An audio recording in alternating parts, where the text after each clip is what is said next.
Like, it's curious and a warning how the mindset, I guess, the way I'd try to put it is the mindset of some of the crypto folks, not all of them, like you said, but some of them was a decentralized system can and should be used in the most aggressive way possible to get ahead.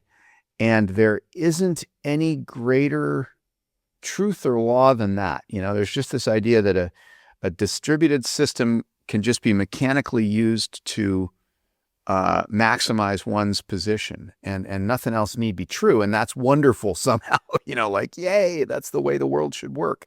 And it just absolutely isn't. And I think you're right. It's a warning. Howdy, this is Jim Rutt, and this is The Jim Rutt Show.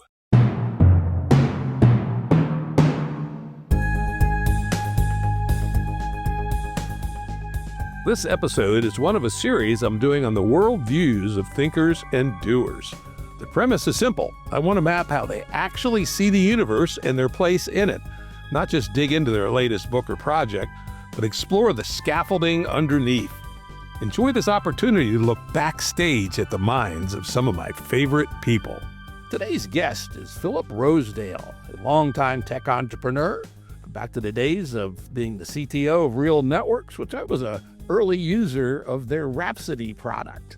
Way back yonder, I really liked it. But he's best known as the founder and CEO of Linden Labs, who were the builders, and still are, the builders and operators of Second Life, the legendary and still running to this day, massive scale, open-ended virtual reality platform. I was a member. I think I probably still have an avatar on there somewhere. But anyway, it was a really interesting thing. I first met Philip at the Santa Fe Institute back in the double aughts. I'm not quite sure what year. You remember what year you came out to Santa Fe? I bet it was probably 2006 or 7. That's there. My memory would say 2006. He gave an amazing talk about the Second Life economy, and especially the operation of their equivalent of the central bank, which managed the Linden dollar supply. And that's was really interesting, and sort of made me think a whole bunch. And we reconnected fairly recently. We were both members of the board of the California Institute for Machine Consciousness, where we discovered we had many shared interests. So we stayed in contact. It's been fun, and I thought it'd make a lot of sense to invite Philip on for one of our worldview episodes. So I'm going to start with the usual thing, which is Philip Rosedale woke up this morning, whether rapidly or slowly, kind of everybody's different. Who is this? What is that? What is this Philip Rosedale that woke up this morning from being not awake? We're obviously all talking right now with AI about that. What does it mean to become yourself in the morning? And are you a new person every time? And what does this tell us about consciousness? It's funny you say that, because I don't know whether it was reading some of your stuff, or I've been kind of trying to notice that lately when I wake up. How do the thoughts come together? I think I've been working on this, this app that, we both have been talking about a lot. And I think I came to the surface this morning, imagining, something working or not working in that app. That's my memory that I had,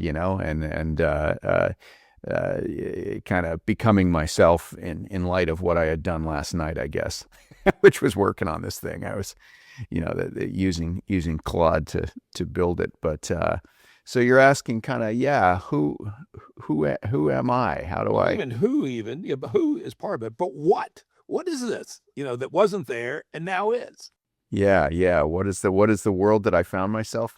Yeah. What is the world I found myself in? Well, lately, it's just been a heck of a lot of this bottom up, top down, how are we going to fix the incredibly weird world we're in? I think that feeling like it's some sort of a knee in the curve. You always say that, I guess. You always figure you're at the knee in the curve. And then if you look at the exponential, with it right, rescale it, you find maybe you're not. But it does feel to me like we're I guess polycrisis is a term that people have used, but it's a complicated world right now. We got a lot of stuff going on, and I think when I wake up every morning, I'm kind of thinking about what I'm working on right now that relates to all of this craziness. And I was thinking about our conversations and reflecting on how the troubles with little tiny things like neural networks in some ways kind of powers of 10. They look like the troubles that groups of people have figuring out how to do things together, and they look like the troubles when you almost look at the whole world as an ecosystem and you look at these problems. It seems like there's kind of similar problems at all those scales. So I know that's something that I find myself flickering back and forth between. Do I worry about playing around with AI and trying to make AI better, or do I back up, pull the camera back and say, hey, wait a second, my best purpose, my greatest utility, the particular things I know, it might be better to just work on software that helps people get along better. So it sounds like your sense of yourself is very role-based, right? You think of yourself when you wake up in the morning as part of as deeply embedded in your projects. I think so, and I've also feel as if that's changed over the years. Like, I think that I've mellowed. I guess that's what we all do as we get older, but I was messianic, when Second Life happened.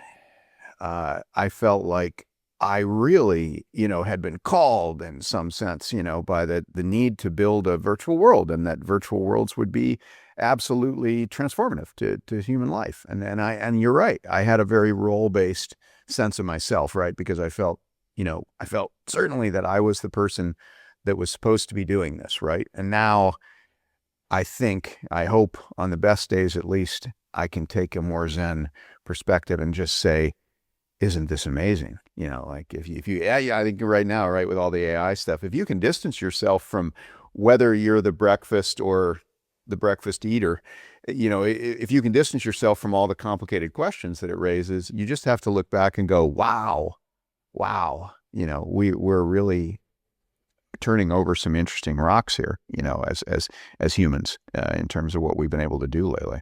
Well, speaking of humans, what do you think of the place of humans in the universe? Remember, for most of history, there wasn't even life since the Big Bang. Then maybe 3.5 billion years ago, a little longer, life came along, and hominid line maybe 6 billion years ago. Homo sapiens 300,000. What is our place and role in this universe of ours? Well, of course, there's that kind of techie utopian perspective that I deeply kind of, pull back from. It just seems gross, which is to say that, well, we're but a unimportant stepping stone on the path toward the universe realizing itself. And of course, great big, data center driven AIs or something is the next step on that thing. I don't go that far, but it certainly does feel like, by being able to rebuild some of the things that make us human, some of the mental activities so far, I guess, that we know do make us human.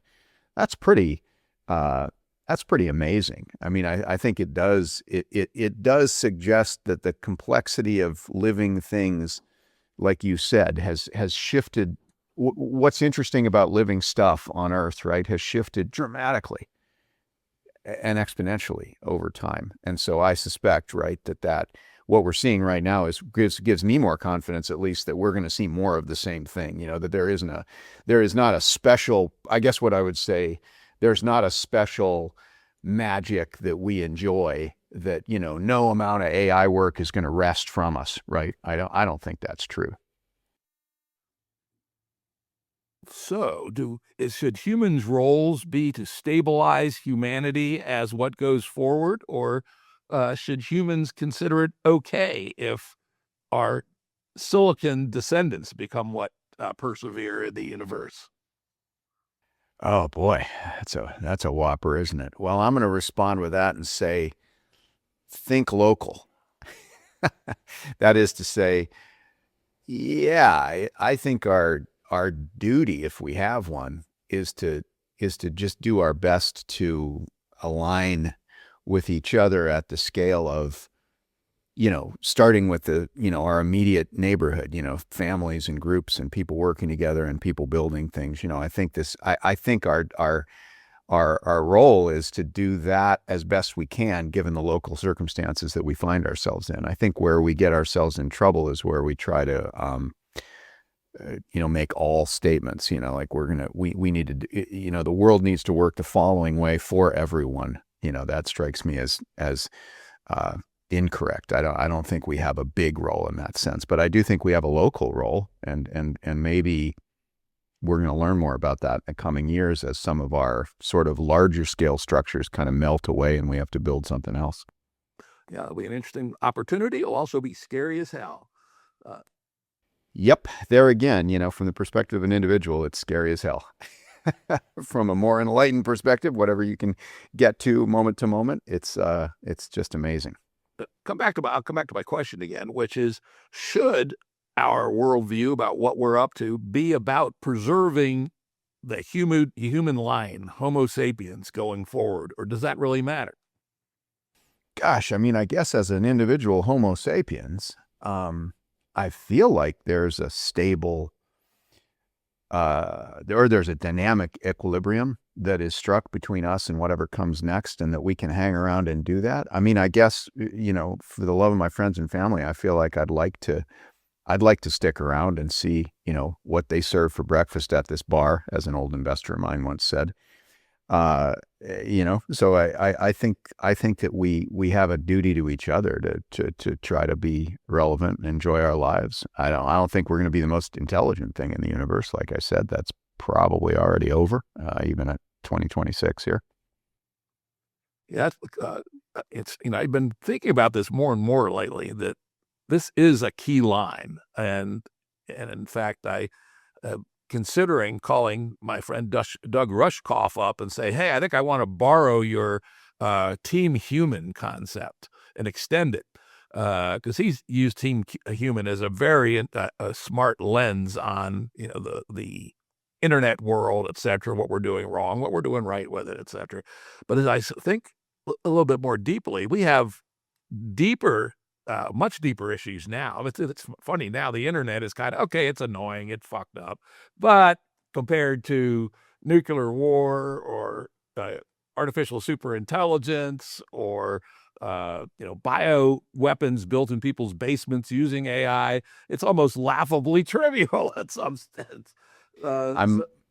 I must say that Team Human and Douglas are a friend, and I have tremendous respect for his work as well. And in fact, yesterday, I was talking to him on Team Human about an essay that I wrote a few days ago called "Awakening the Angels" about AI. But I think his worldview is the answer to your question, right? Like, he has a wonderful balance struck between humility and then embracing the uniqueness and the teamness, right, as he would say, of who we are.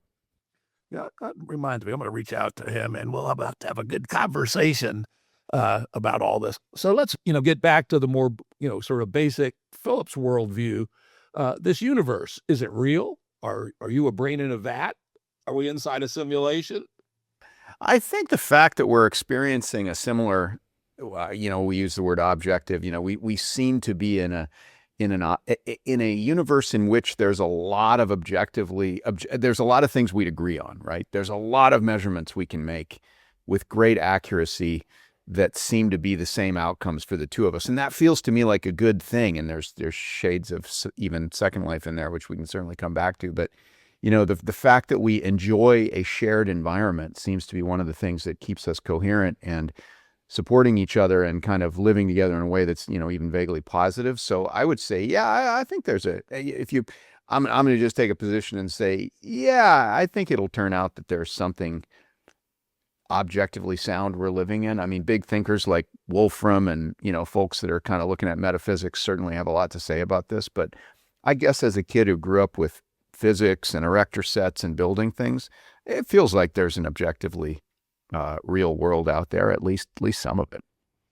Yeah, I also use that as my operational metaphysics, but I acknowledge we can't prove it, right? We can't prove that we're not in a simulation, but the perspective I put out in my minimum viable metaphysics essay on Substack, which I'm, by the way, going to put out a version 2 in the next week or so, I essentially say it doesn't actually matter. It turns out you need to make the reality assumption if you're going to get any real traction in the world. Yeah. And that idea that physics is somehow what we all agree on and has no underlying reality to it is, it's unsettling. I mean, as you say, right, it's possible that we can prove no more, that we can't disprove that could be true. But it does feel like the idea of the consensual hallucination in which, physics itself is defined by the average of all our perspectives or something. It feels like a stretch to me, although it could be. Yeah, I've long resisted that attempt to over-apply often quantum mechanics and come up with a view like that. I think it mostly comes from people not understanding the measurement problem. The measurement problem isn't what you think it is, people. I'm about to write another Substack article on that. No, the moon was there before there was any humans to look at it. Yeah, exactly. I agree with you. I think, as a person with a physics degree, an undergraduate degree, I'm not a specialist, but as a person who really loves physics and moved to Northern California in 1994, yeah, I've had to ride out a lot of conversations that didn't seem very physical to me about quantum mechanics. Just live through it. If you look carefully, often too much LSD was involved. Yeah. And I'm that guy at the party who's like, well, okay, I've had enough of this. I'm going to rain on a little bit of your party ideas here, I like that. I've done that a lot, especially with the real woo-woo crowd. I go, I don't know about that. Let's talk that through. All right, let's go back to something else you said, and I think this is hugely important, which is that while we can't prove any of these metaphysical assumptions, we could be a brain in a vat, we could be in a simulation. This idea of being in conversation with other people, and that in our minds we see that we're all, or most of us, or at least the sane ones, are seeing things sort of the same way. We trip over the same bump in the rug, for instance, right? Yep. Yeah, exactly. I think that's there's an alignment, there's a greatness to the fact that we agree on reality. And by the way, I mean, and you and I think have touched on this before, that there is a real danger that the progress of technology, as demonstrated by, say, the last 20 years, has been to reduce the coherence of that worldview. When you call somebody on Zoom and you see a different room behind them, you're looking through the prison glass. I always say it's like that experience in a movie of, when they put somebody behind the prison window, and it creates this incredibly visceral sense of separation between you and them in the film, and I think that Zoom and the internet more broadly has, as a negative impact, done that to us, that yes, we can see all the way across the world, but no, we don't think we're there with those people. And, virtual worlds are, of course, a twiddle, that plays with that idea differently, because you can get a very different sense of whether you're there with people when you're in a virtual world. Yeah, let's switch directions a little bit. And that uniquely, the people I've talked to in these worldview conversations, you've actually created a universe, and at least implicitly, it had a worldview. Talk a little bit about your very earliest formative thoughts about worldview and about Second Life, and what it was, and what was real, what wasn't, and what were the perspectives. I mean, it's just amazing. You literally played God. I love. Well, to tell that story, let me back up a little bit with you. I think you've heard some of these stories, but I'll say there's a tattoo on my forearm here that people can probably see there. And that tattoo says cohesion, separation, alignment. That's what my tattoo says, right? And for those who know that expression, cohesion, separation, and alignment are the rules of flocking, birds and fish and stuff. And they were guessed at by this in an experiment called Boyd's by a guy at Pixar in the 1980s. Yeah, I bet, Jim, you've probably met him or something. Fellow Craig Reynolds, I think, was the guy's name, who just guessed that, well, maybe if you just do these simple rules, stay together, fly in the same direction, and don't run into other birds. His guess was if you only did those 3 rules, you might get very beautiful computer simulations of birds. And he did this in the late 80s for Pixar, for a film, I'm sure, and it worked. And they flew that way. And I, as a young kid, learning to program, wrote that same code because I saw it somewhere and tried it. And then, so I probably had, 20 little dots on the screen that were birds, and I hit go and they moved like birds. And that was a religious experience for me, or whatever, right? It was a life-changing sense that there was complexity and interesting stuff to be seen and found inside of computers, even though they were these kind of simple things at face value. They could create complexity. So I back up and say that story because that and, doing cellular automata in a similar way when I was about the same age, kind of, junior high and high school, learning a program, made me think that there's got to be a way to define some kind of rules of physics on a computer and then make a big world that's like some gigantic, erector set or something, and let people go in that world and do stuff. And so the formative concepts behind Second Life was it's an emergent system, right? Like I wasn't crucially, there were things like World of Warcraft at that time. And the people building World of Warcraft and many of the amazing artists that have built video games historically viewed it as a very Old Testament kind of a God activity, right? Where, they say, well, these shall be the rules by which your God will rule you. And, the physics were the proclamations of the rules of the game or whatever, or the, or your interactions with, the gods of the game. And by comparison, I wanted to do something different. I was enamored with this idea that if you just built some sort of a canvas that had sufficiently interesting low-level rules, you'd get emergence and the game of life and all this stuff would come out of that. So that was very much what I wanted to do as the creator of the thing, was create some sort of unstoppable thing. We used to talk about it in the early years of the company. We used to talk about, how can we make this so that you can't turn it off? Like that was our obsession. It was the exact opposite, right? We're like Sony with EverQuest, which was a popular multiplayer role-playing game at the time. They wanted to turn everything off. When people first introduced money, which is an emergent idea, right, into EverQuest, Sony sued them all.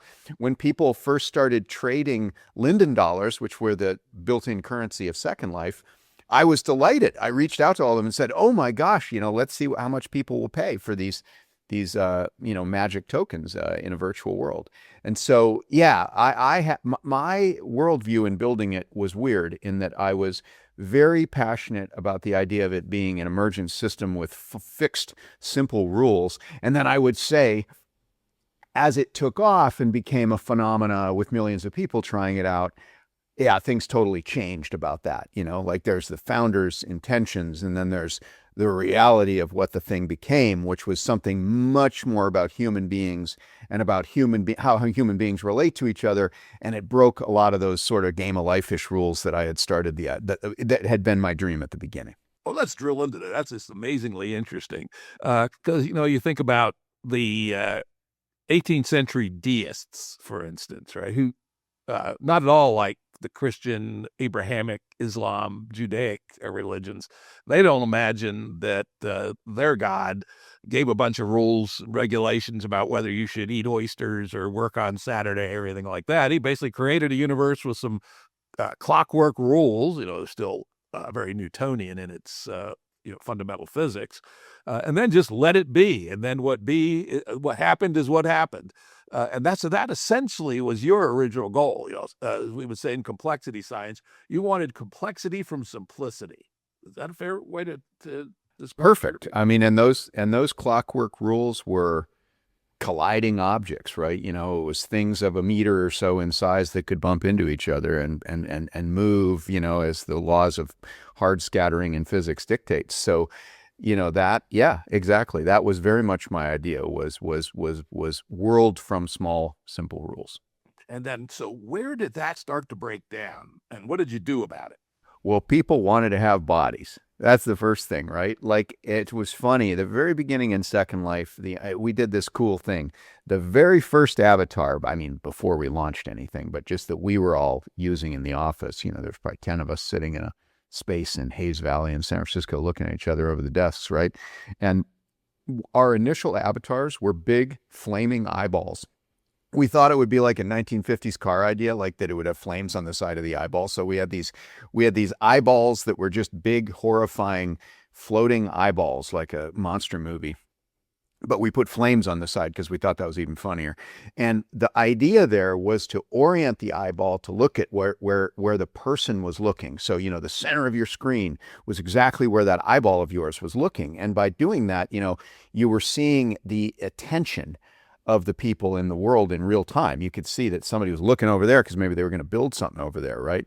Because you could build everything from day one. You could just make res, as we called it, things into existence in the world. So the avatars were initially just an indication of attention, right?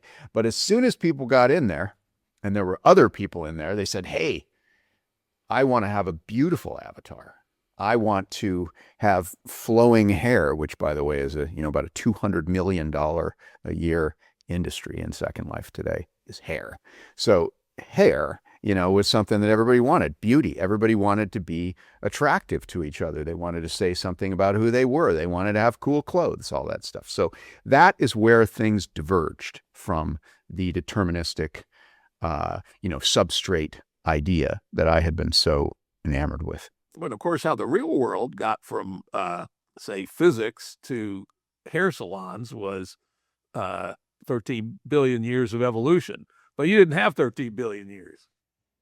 And I had it imposed on me, I guess. It kind of felt a little bit like you said, that all that evolution showed up on day one and said, hey, ground rules, Rosedale, we need avatars. Go figure that out, right? And so we made a bunch of hacks. We did a bunch of stuff that I still regret. And a matter of fact, you probably haven't seen this, but today Second Life is very hard to get into because it is so beautiful. It's so complicated, right? And so putting something like wearing high-heeled shoes on an avatar involves that we move the avatar's collision body up a little bit off the ground because you're now standing on heels, that have some height.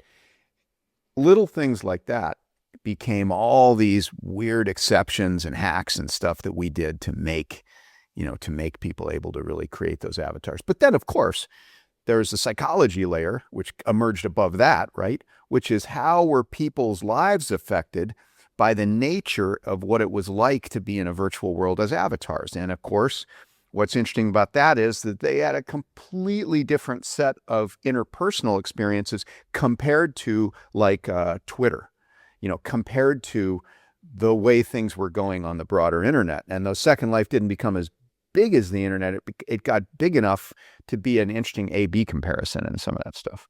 Yeah, that's also very interesting. We have maybe contrary to what you might have thought when you got started, that kind of the low fidelity Twitters and Reddits of the world became huge. Well, Second Life became big. It never became huge, even though it's much higher dimensional and much richer in context. And thoughts on that? Well, so many thoughts on that. But I mean, one is text is pretty powerful. I mean, everybody, you and me especially, that by that I mean got started doing a lot of online interaction with people, say in the 90s, even perhaps before the internet, right? We all know that text is a powerful medium. So I would say one thing is that the simplest, I mean, that's what we're looking at with AI right now, right? The power of people to communicate with text is quite good. I always say you can fall in love with somebody and get married to them in Second Life over text alone. And when you first meet them, and I've seen this happen in the real world, by the way, which is pretty cool, amazingly, the people that have like fallen in love and gotten married in Second Life, when I've been there when they met each other as humans for the first time, and it's amazing because you'd think that the Hollywood story would be that they wouldn't recognize each other or whatever. The reality is they instantly do. It's weird. I've seen it happen, like as if they sort of knew each other's movements or something, even though they'd never met. I don't know how that happens, but it happens somehow over text. Second Life was all text in the beginning, by the way. We didn't even have voice. But I do think that, yeah, there is an ability that people have to communicate over low bandwidth mediums that dominated everything. And it comes with its pros and cons, right? You can make mistakes about understanding somebody, especially early on in text, and Second Life kind of leaned into the other way. And the problem with that other way is the uncanny valley, is that if I start being literal and saying, okay, I'm going to give you a body, and other people can see that body. Now that body's not expressing your nonverbal communication like I'm doing right now in the video, right? Like that body that you have in a virtual world is plastic. It can't move the way yours does, and it doesn't convey the same information. And so we kind of, it's just a trade-off between those two extremes, I guess. Yeah, uncanny valley for listeners. That's the Jason Lanier may have come up with it. I don't remember, but he was the first one I heard it from. Jaron Lanier. I think that I'm sure that Jaron, who's fantastic, has talked a lot about the uncanny valley, but the idea actually, I think, goes back to, I think it goes back like to the beginning of the 20th century, where the thing that was noted was that when you're presenting a human likeness to someone, errors in that presentation become very, very upsetting as it gets closer to reality, right? And of course, the classic example of this is why Disney made animated films. They didn't try to draw real people or real faces, especially because it's too hard. And so, when we and even on the internet, there's a phenomena of using like non-human avatars and stuff. And the thing is, a non-human avatar is much more believable to you because you don't have the fine-grained memory and prediction of what somebody's face should do. But when you show a real face, like, I don't know if you remember the Polar Express, that was kind of the reference. But yeah. I was just going to say that I tried to watch that. That thing creeped me out. So No, Polar Express was that's the one everybody that's in 3D is like, oh God, Polar Express, And of course, some people are like, good for them. They were really pushing the edge, right? But yeah, there's something wrong with trying to animate, Tom Hanks, I think, in the Polar Express as the train conductor there. You can't get it quite right because we know what Tom Hanks looks like. And so when you try to animate Tom Hanks, it just doesn't work yet. By the way, I think AI is going to do that. And by the way, I think once AI does that well, and by well, I mean can present an emotionally believable version of someone's face to somebody else, it is actually going to be a breakthrough for virtual worlds as well, because I think that the lack of nonverbal communication is what is ultimately the reason that Second Life is, 500,000 people hanging out together and not, as you said, something huge. But where did you guys come out? Because I remember being on it in the very early days. The avatars didn't look anything at all particularly like humans, or other than the most rudimentary sense. Where'd you guys? I was going to say, where did you guys come out on how lifelike the avatars are? This is one of those podcast moments, right, where we could, we could put up a little picture behind me or something if I could do it. I would. They are now, when they are not in motion for a static image, they are photorealistic and in many ways almost even beyond that. Like there are avatars that people create in Second Life that are they're really works of art. However, as I said, it remains true that their faces and their bodies don't move in a way that in real time communicates my state. And that's the big problem. And that's the thing that I think can change with AI. We have this word called puppeteering in virtual worlds, where we talk about kind of trying to move an avatar to match the way your real body is moving, say, because we can see it with a camera or something. It turns out that just doesn't work. It's a dead end. There's a lot of fun, a lot of fun science and geeking out has been wasted on it, but it doesn't generate anything that's even close to believable, because you're puppeteering. You're almost literally, taking one person's body with strings, and puppeteering it to match another person's body. That just never works. I guess unless you're one of those unbelievably skilled toy, handlers that actually do it in shows and stuff. Interesting. Because that is going to always be an issue, though, as you point out. I have looked at some of the most recent AI video generation tools, and at least for a short scene, they are now believable.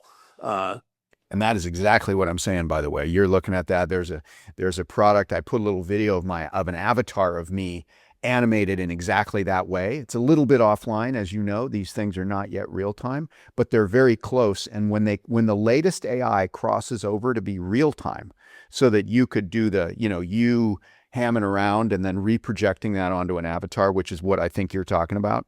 Once that's real time, we're actually going to see something really interesting, because people will start using it in virtual worlds. Yeah, or even more interesting. I don't know, more interesting, but I have my avatar, but I have my camera on, and I'm actually driving my avatar by I don't know, maybe having controllers or something, but it's also seeing my face, seeing my body language. That'll be a learned skill, how to perform in avatar space. There's a nerdy little aside that perhaps some of your listeners here will enjoy. I know you will, which is that, if you can track where somebody is in front of their screen, really accurately. You can do another neat trick, which is you can create a 3D view through a normal screen. You've probably seen demos of this, where as you move your head from side to side, say, I am moving the virtual camera that is looking from your side of the screen into the 3D world. So that means, that I can move my head to the left and see what was around the corner on the left, right? And that actually works. A guy named, I think it was Jimmy, I can't remember his last name, but a guy at Microsoft Research did this with a Nintendo controller. He stuck it on a hat like you have on, put a Nintendo controller on his hat, and then moved in front of his screen and shifted the 3D view on the screen. And it was just electrifying. But what that'll allow is eye contact, which is, by the way, one of the biggest things that makes virtual worlds also not work, which is you can't tell who's looking at who. And we have this internal mental map of that, which is incredibly important, particularly when you're with strangers. And it's the reason why we all hate Zoom calls with more than two people. Interesting. Now, also a nerd aside here, humans are one of the very few species that have whites around the irises of their eyes. And it's thought that that is for social communications about co-attention. So that if you have just dark eyes, I can't actually see where the other animal is looking. But if I have the whites of the eyes, I can. And then there's an evolutionary thing, which you mentioned earlier, right? Which is the whites of the eyes evolved despite the vulnerability, right? So for example, if I can see the whites of your eyes, which as you said, we all can, and we have a great cognitive map of that. When you look away, because I can see your eyes glance, I just saw it, down to the right. I can take the food you have on your left and keep it for myself, put it in my pocket, right? And so I love the fact that not only do we use the whites of our eyes to signal, but we do so with vulnerability. There is a downside to knowing where the person across from you is looking precisely. And yet, evolution has preferred it, which of course, me and, I believe that's an optimistic thing. We are evolved to cooperate, not to have conflict, more to cooperate than conflict. And that's why the whites of the eyes are there. Yeah, and I remember Sherry Turkle had a early, wasn't really AI, but sort of computer-driven little robot. And one of the things that she discovered was just this, and she added really big eyes to it that were very emotive with big eyelashes and big whites and all that sort of thing. I forget the name of that thing, but... Yep, I know what you mean, though. Yeah, it gives you more angular accuracy, which is why it feels like a caricature of taking those kinds of attention navigation features and blowing them up so they were 3 or 4 times as salient as they otherwise would. All right, let's switch to one of the other aspects of any worldview, which is ethics. What is right and what is wrong? How did that evolve in Second Life?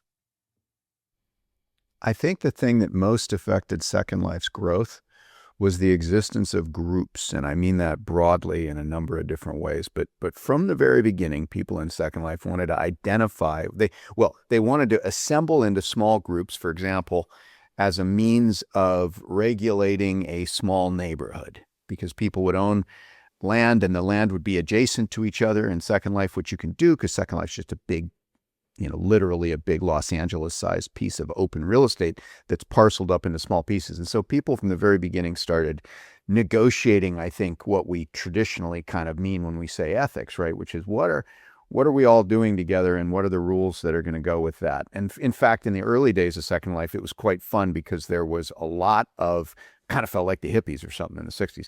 There was a lot of experimentation in co-living. There was a lot of experimentation in what those rules should be. Should you have a deeply redistributive society? Should you not use money? Should you follow some political system? Should you mirror a political system from the real world? So there was I remember there was a group called Route 66 that was trying to kind of relive America's interstate, age or whatever you want to call that, or, whatever feel you'd have for that.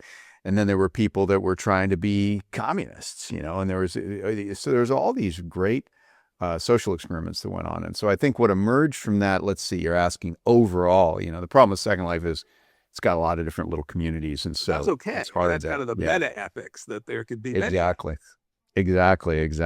So there was a kind of a meta view to the place. But I think what emerged from it is that actions have consequences in these groups, right? Like there was a respect for the authority vested in a collection of people. And I think that by comparison, right, in the ethics of, say, internet entrepreneurship, we went in this other direction, which was toward this kind of intensely individualistic sort of Ayn Rand, I alone am the source of truth. I am sovereign as an individual.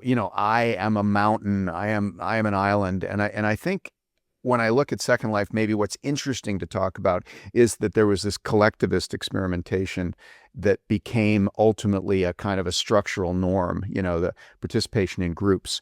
And I think makes Second Life even today feel very different. People get in your face in there and say, well, this is what you should do in a way that feels refreshing and not like the internet that we, not like Twitter, not to pick on Twitter or X or whatever, but how about, one of the things we know from the real world is that there are always deviants, right? There the dark triad, sociopaths, narcissists, and Machiavellians. There's always 1, 2, 3% of people who don't want to play by the rules, won't play by the rules if they see it to their advantage not to play by the rules. How did emergent ethics of that sort evolve in Second Life? How does the equivalent of police and justice and that kind of stuff work?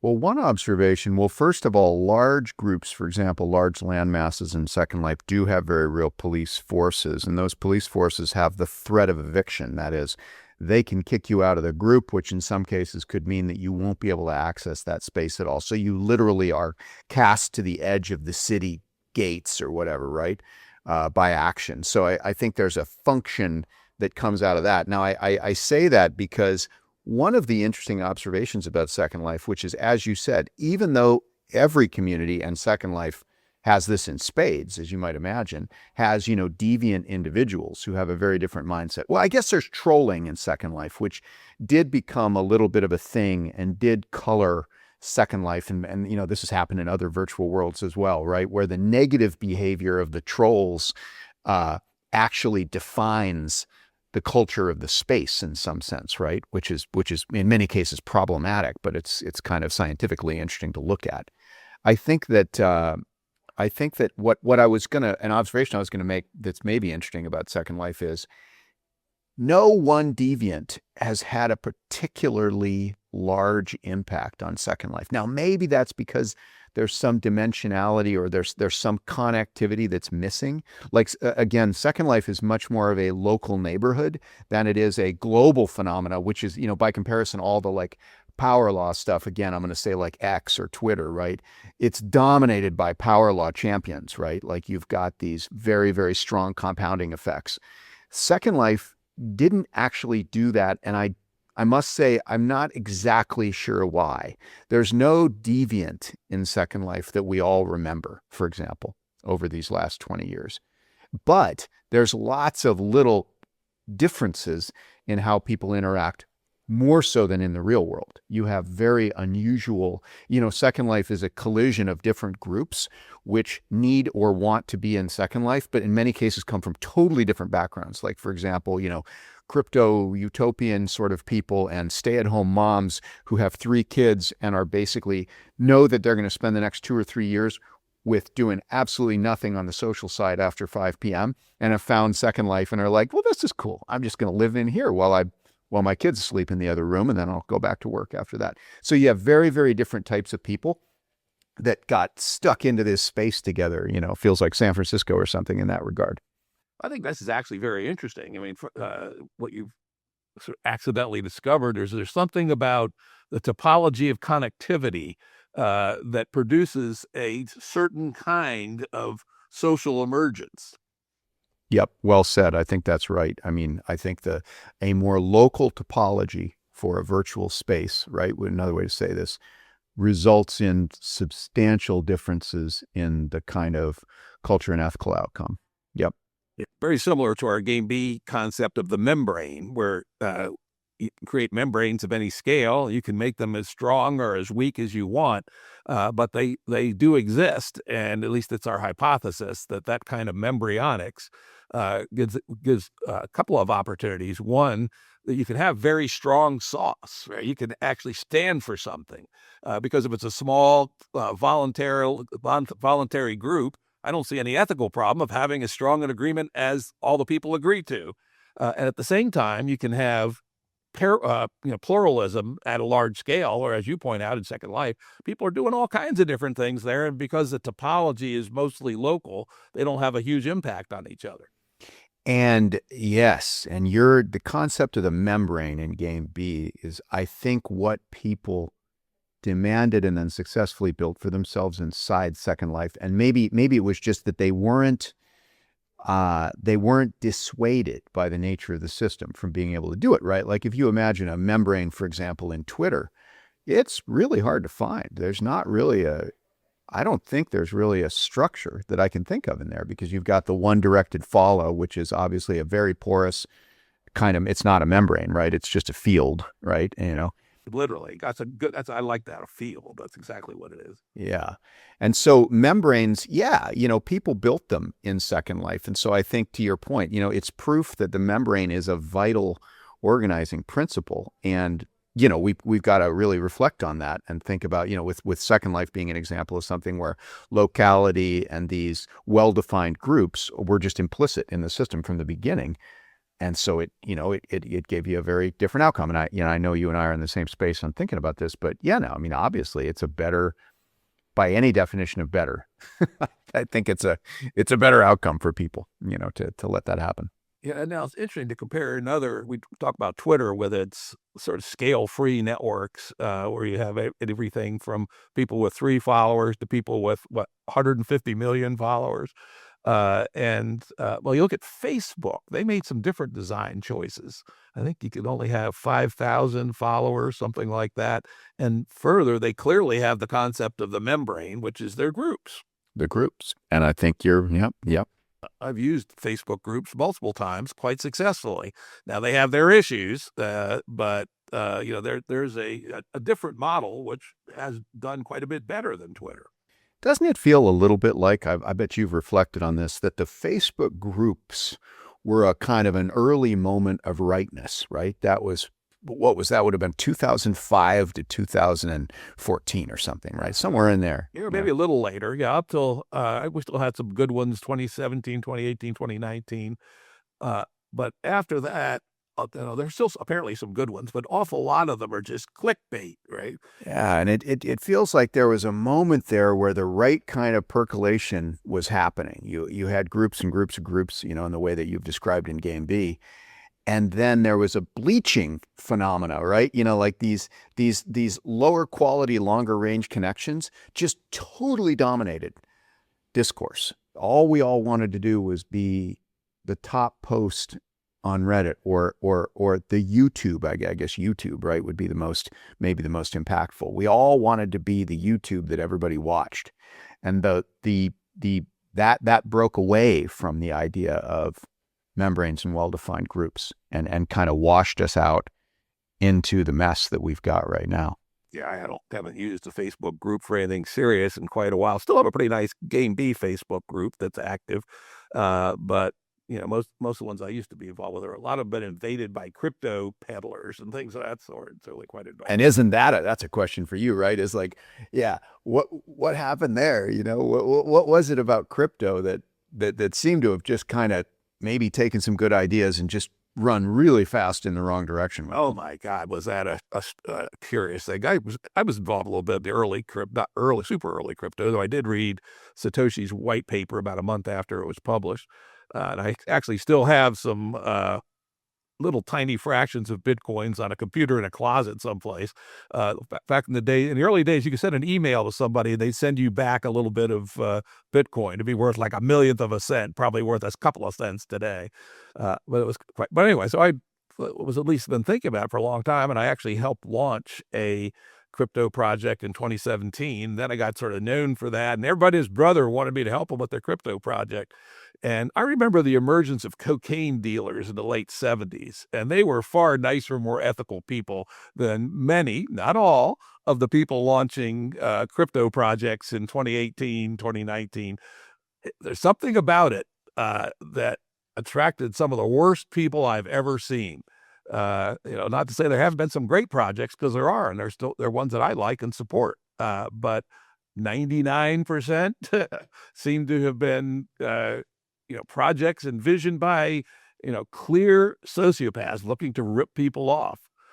It's something that I think is an important warning, actually, that when certainly Satoshi was thinking what he was doing, and the guy who did Ethereum were thinking that what they were doing was for the good, as us early pre-internet people did. We were sure the online networks would make everybody better citizens, better informed, less craziness. We all had crazy uncles even back in 1981, right? But oh no, they won't dominate this new network thing. Unfortunately, they do. The same true for crypto. Unanticipated consequences from what seemed like a brilliant design. There's an essay, I think, from last week or maybe the week before, from Vitalik, who is the guy that, as we know, built Ethereum. And he just made a short essay, and he said exactly what you just said. He said, hey, what the hell happened here? He basically said, we all intended for this to be of service to humanity. And I'm just going to say the quiet part. He said, it's not.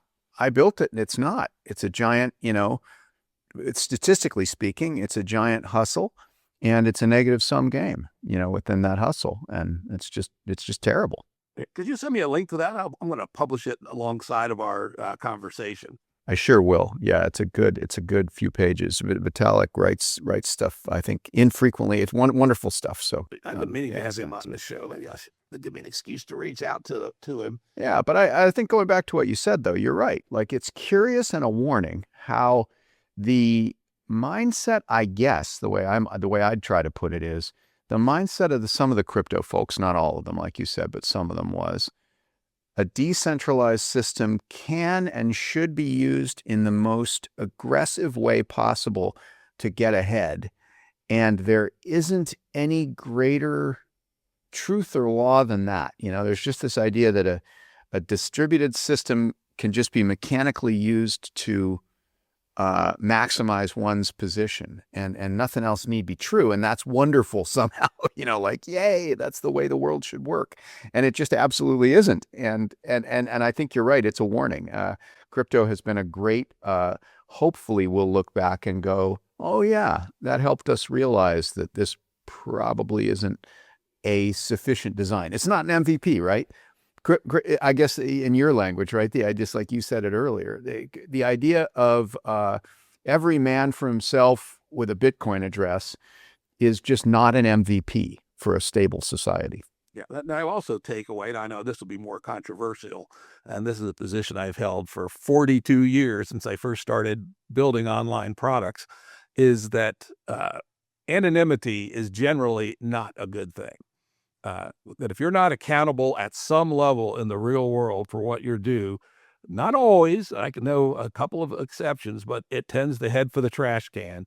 And I remember this from the very early days. We had on the source back in 1982 something called Participate by a guy named Harry Stevens. That was a professor at New Jersey Institute of Technology. And it was the precursor of social media, essentially. And it was really good. It was extremely clever design, which nobody has ever duplicated. I've been tempted more than once to just duplicate it. But anyway, we ran it on the source, had thousands of users, of course, lots of fights and trolling, all this good stuff before we knew how to even do any policing the culture. But as an experiment, we decided to make a clone, but you had to use your real source ID, which was attached to your name. We then tried as an experiment, what would happen if we did one with pure anonymity, where you just got a generated random number? And it became a dumpster fire and shit show within 2 weeks, and we shot it. Isn't that a good, boy, that sounds like one you should have a video of, for people to see. But yeah, exactly. Anonymity is, here's the way I'd put it, right? Anonymity, the ability to be anonymous should be at the layer zero of the metal. Like, so you You also, I don't know whether you'd agree, but you also probably can't build a society where someone knows everything. And if they care, someone knows everyone's real identity. And if they want to exploit that for themselves over time, let's see if they do. And of course, that's going to happen as well, right? So I always think the layer zero of the network needs to be anonymous. But immediately above that, you build, and of course, this is very much game B, you build groups and enclosures and membranes that immediately create identity through belonging, right? And then of course that becomes, to put it in simple terms, right? It's that when you're posting crazy shit, on the internet, it's your group mates that are saying, hey, Jim, whoa, this is going, way outside the bounds of, yeah, exactly. We're going to have to, take away your tweeting privileges. That's the thing we need. But so I think its lowest level is anonymous, but then what we missed was that is not at all stable. You don't just run anonymous. Yeah, humans don't operate anonymously, right? Famously, Wall Street, even, run by sociopaths. On Wall Street, your word is your bond. And if you break your word on a transaction in Wall Street, you are banned from Wall Street for life, right? And that's because they know who you are and you're accountable for what you do. And, that has, at least in that aspect of Wall Street trading, has produced a pretty high fidelity system. And what we're about to see is a bunch of open claw agents that are day traders. And I'm wondering, because I think you just put that so well, what are they going to do when their lunch buddies say, "Hey, you're out of line there"? I mean, no way. We're going to have an enormous problem, right? Well, I think if crypto was a warning, I think millions and millions of open claw instances that are trying to be personal assistants for millions of people worldwide, where we know what's going to happen. The statistically most common instruction is going to be, go hustle people for money and then bring me it and stay anonymous. I mean, that's what we're about to see go down. And we don't even need to see the movie to know how it ends. Yeah, though, of course, listeners know I haven't ranted about it recently, but there is a $1 trillion opportunity out there. One of you young folks, not an old geezer like me, should go do this, which is the personal agent to defend you from all that. And that I've been saying this for 3 or 4 years, that we need a personal agent that does all kinds of things, but most importantly, it doesn't allow shit through our membrane. So that we become more or less immune to these kinds of plays. And oh, by the way, networks to other people who are thinking like us, and we do share our own curations, etc., with each other. And we can, if we want, poll our close associates and say, "What do you think about this stuff?" And then post the results back to some self-forming network node.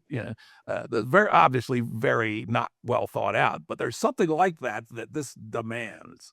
I wonder if that idea isn't. I want to re-say that, because I think it is such a tractable idea for a youngster out there, like you said, which is just to configure something like OpenClaw as an information filter, an agent for you. That's a great idea. And the thing I'm struck by there is that the incentive then for OpenClaw is to just make you, happy, peaceful, satisfied, willing to keep running it, right? Which is an individual edge relationship that is healthy, right? Like, it's literally trying to help you be happy with your information consumption, which we know Twitter isn't doing. Their incentive is not for you to be happy.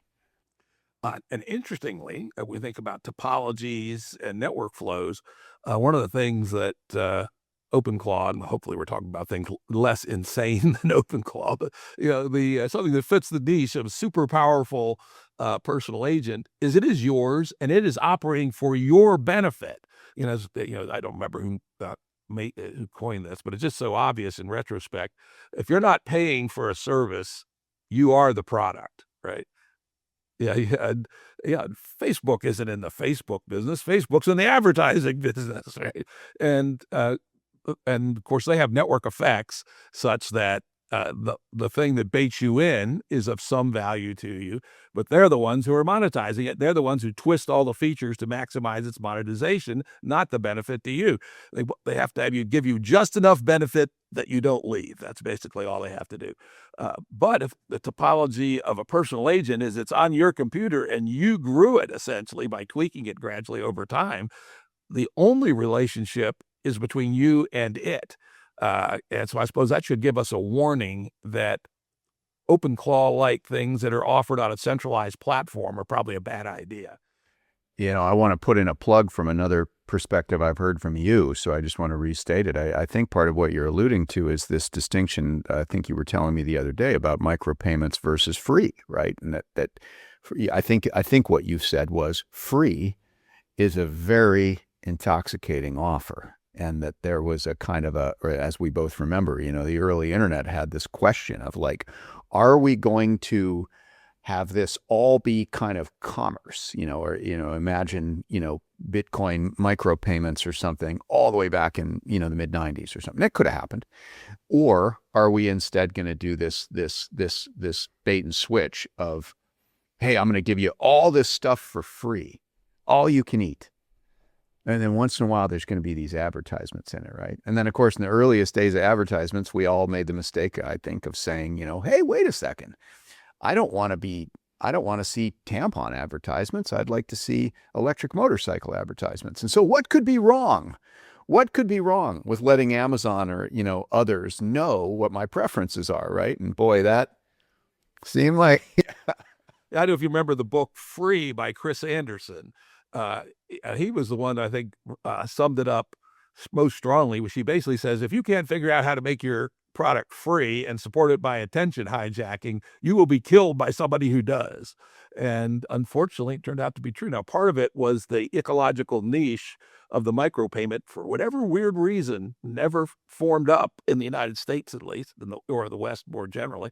And oh, by the way, kids, if you can figure out 45-year-old kids, that's kind of weird that a 45-year-old's a kid. God damn it. Hate getting old. But anyway, figure out how to do real micropayments so that if I want to read a Wall Street Journal article, I don't have to go through this maracas of signing on to the Journal on a 2-week trial and then canceling it and all this crap. I just say, I'll pay 1 cent for the article. And, everything already has your information, et cetera. And the transactions are aggregated so that the back-end payments problems don't exist. But there's been such an obvious use to that, and it could have produced a very different internet culture if it had existed. I agree. It can't be just us, because you and I talked about this before. I think we both, I want to go to the news sites right now, especially given the immensity of news at this moment and the difficulty of filtering it. And I just want to pay for the article. I don't want to read the Wall Street Journal much of the time, but like you, I frequently run into a Wall Street Journal paywall and then say, screw it. I'm just going to bail on this. But there's an in-between where I would have happily paid a nickel to read said article about, oil or something. Yeah, I think this, should again be another warning to us that what seem like neutral infrastructure decisions end up having massive emergent cultural effects. Well said. I wouldn't even add anything to that. I think the Second Life is really a proof of that too, from the world building perspective. You cannot have the hubris, and maybe this helped me out, in my path as an entrepreneur, right? To think that you have the hubris to say what's going to happen in a world like Second Life with, basically being defined for the most part by low-level principles. It's just obviously, you ran the institute that literally almost, put that in bold Latin proofs. But, the idea that you would have such hubris and be able to predict the future is just not true. And I guess I got a good look at that. Yeah, people often will ask me, well, what did you learn from being at the Santa Fe Institute? How amazingly little I actually know. Yeah, I think we both talked about that too. At a large level, it feels like the delight of the present moment and the horror of the present moment is we're learning more and realizing that we know fractionally less. That when you really understand complexity, your ability to call your shot with great confidence very far into the future just doesn't exist, which basically means that you need an emergent engineering perspective, which is to, operate locally have some guidance far out, but hold that far out guidance lightly. And it's really difficult. It's not how we were all trained, right? We were trained to write our 5-year business plan and then go out and raise $2 million and go do it, right? That worked, but it's not really how our modern world works. It's such a good point you make as both of us entrepreneurs, that 5-year business plan. I mean, did you ever not laugh when you saw that? I was always like, really? Seriously? I'm going to have to send you a deck with 5 years of projections? In my day, back in the 80s, it was absolutely expected, and a 20-page at least written business plan. Talk about dead trees for no good reason, right?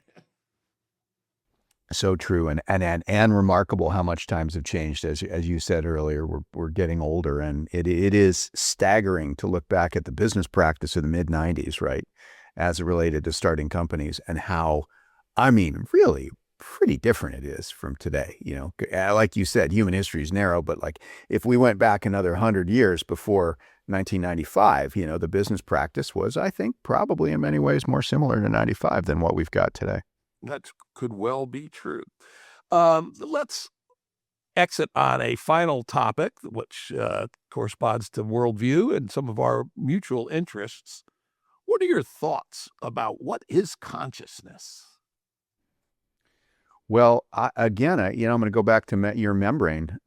Look, I think that this idea that I'll say my take on it. My take on it, and I think we've got some of the same ideas embedded in here. My take on it is this: if you draw a membrane, if you draw a volume around a part of the universe, and you say inside that part of the universe there is something alive, there's a something in there, right? And I think Carl Friston's work is one of the one of the good pieces of work in saying what I'm saying here. If you take a volume and you say there's something alive in there, then what is happening inside that volume, inside that membrane, has got to be some kind of anticipation of what's going on outside the membrane, right? And so the thing that's inside survives or has some selfness to it, for a period of time, only because it moves out of the way of the incoming bullets, right? Like it's somehow, and the way that it does that is that it has a world that says, I think, every 5 minutes a bullet comes at me and I shift to the left and it goes by. And so that kind of world model building is, I believe, I think it's a sensible statement that it seems fundamental to anything that seems to have even a subjective structure over time. Inside that world model, and this gets to consciousness, is a little voodoo doll, which is a recreation of the thing you think is you, right? I mean, you have learned, right, that you can wiggle your fingers with great accuracy, right? And yet you can't move the door that I see behind you in the room with great accuracy by imagining it, right? And so you take on an identity, you find yourself in that world model, right? And I think that consciousness has something to do with looking into the mirror of that self and sort of becoming aware that you are you and you are there, and that the world is there. As someone who, as a kid, I had these lucid dreams, right, which are dreams where you weirdly, partway through the dream, suddenly, as a great shock, realize, holy crap, this is a dream. So I can fly and I can, jump off this building with no risk to myself. I had those dreams since I was a little kid. Turns out when you research them, they get less and less frequent as you get older. Another bad consequence of getting older. And but they gave me a very visceral sense of that moment of waking up, because when it happens in the dream, you suddenly are like, holy crap, I was just having a regular dream, but suddenly I just realized that I am here now, and that I, in fact, knowing everything, know that this is a dream. And so that's my take on consciousness, the discovering the self in the world model and then looking at it in a perhaps almost Narcissus-like way, that we're like, wow, I'm there. And I think that's my best take on what we call consciousness. I like that. That's good. Now, do you think a consciousness of that sort, that chimps or dogs have that kind of consciousness, or is that a human only?